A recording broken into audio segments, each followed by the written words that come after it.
Deeper suspense, more twists, richer emotion, and chilling moments. Here's the extended thriller podcast episode 1, Room 313. Story first, then language, tips, and homework. The rain fell in sheets as Maya stood before the abandoned Emerald Hotel. Its Gothic arches and broken windows loomed above like the mouth of a sleeping monster. Cold wind bit her face, and thunder cracked the sky like it was tearing in half. Her fingers tightened around her phone. One unread message glowed on the cracked screen. Maya, if you get this, don't trust anyone.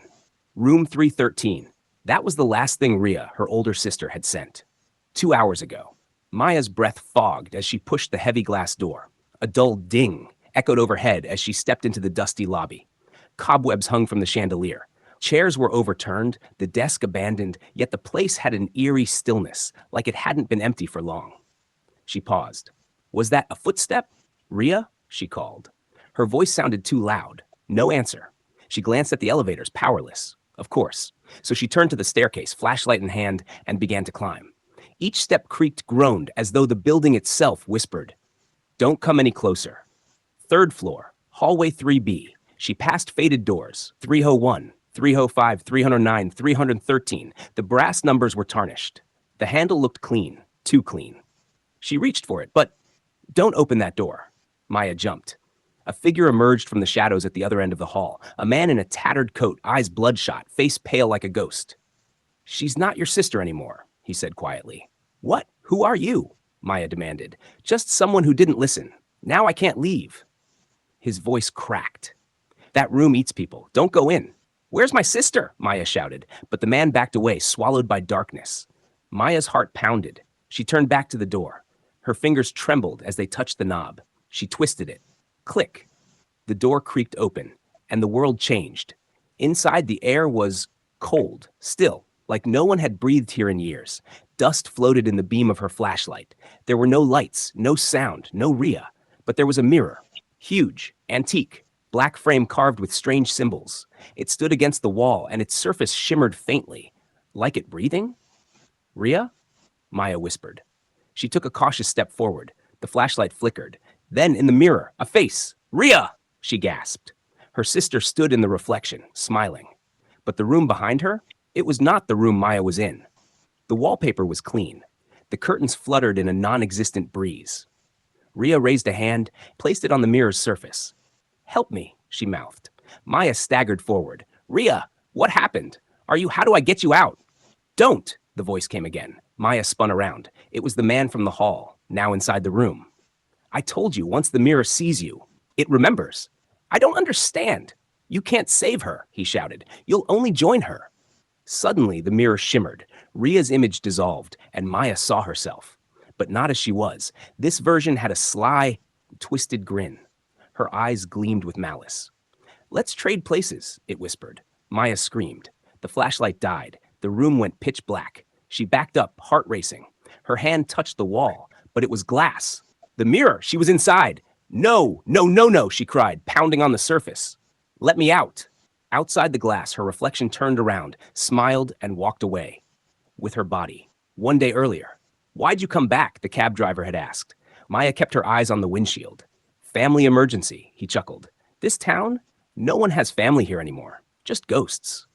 She didn't laugh. The drive from the airport was long and tense. Every street she passed looked like a memory she wanted to forget. It had been 6 years since she'd last seen Rhea. They used to be inseparable. But after their parents died, things changed. Rhea got strange. She talked about visions, shadows, voices behind mirrors. Their aunt called it a breakdown. Rhea disappeared one day, and Maya had never heard from her again, until today. Maya, if you get this, don't trust anyone. Room 313. Was this what madness looked like, or was it something worse? Back in the mirror. Maya sat on a chair that wasn't hers, in a room too perfect, too still. She tried everything, screaming, crying, punching the glass, but the mirror didn't budge. Time passed, or maybe it didn't. There was no sun, no clock, just silence. Then, footsteps. Rhea appeared again. The real one, pale, tired, but alive. You came, she said, voice trembling. You left me. Maya sobbed. You knew this would happen. I tried to warn you, but once it sees you, there's no escape. Then how are you out? I made a deal. Maya's heart froze. What kind of deal? Ria's eyes watered. I traded someone. That's the only way. One in, one out. The mirror behind Maya pulsed, glowing faintly. Don't do this, Maya begged. We're sisters. I know. That's why it has to be you. And with that, Ria turned and left. 2 days later, the Emerald Hotel reopened, clean, renovated, rebranded. The mirror room was its luxury suite. Guests said they felt something strange when they looked into the mirror. Some swore it moved. Some heard voices. And every so often, someone went missing. English 1, emotion through punctuation. No, no, no, no. Panic. Let's trade places, it whispered. Eerie tension. Try acting out. She's not your sister anymore. One in, one out. Why'd you come back? 2. Suspense vocabulary. Learn these words and look up their meaning. Shimmer, groaned, malice, whispered, flickered, creaked, trapped, pale, loomed, vanished. 3. Practice challenge. Write your own creepy scene using at least 5 of the above words. Example, the hallway loomed with silence. Her flashlight flickered as a whisper echoed behind her. She turned, but the figure had vanished. 4. Reading homework. Read this line out loud with feeling. You can't save her. You'll only join her. Now record yourself reading it 3 different ways. Scared, angry, sad. This helps you connect emotion with English expression. Let me know if you want episode 2 to continue Maya's fate, or should we explore a brand new thriller?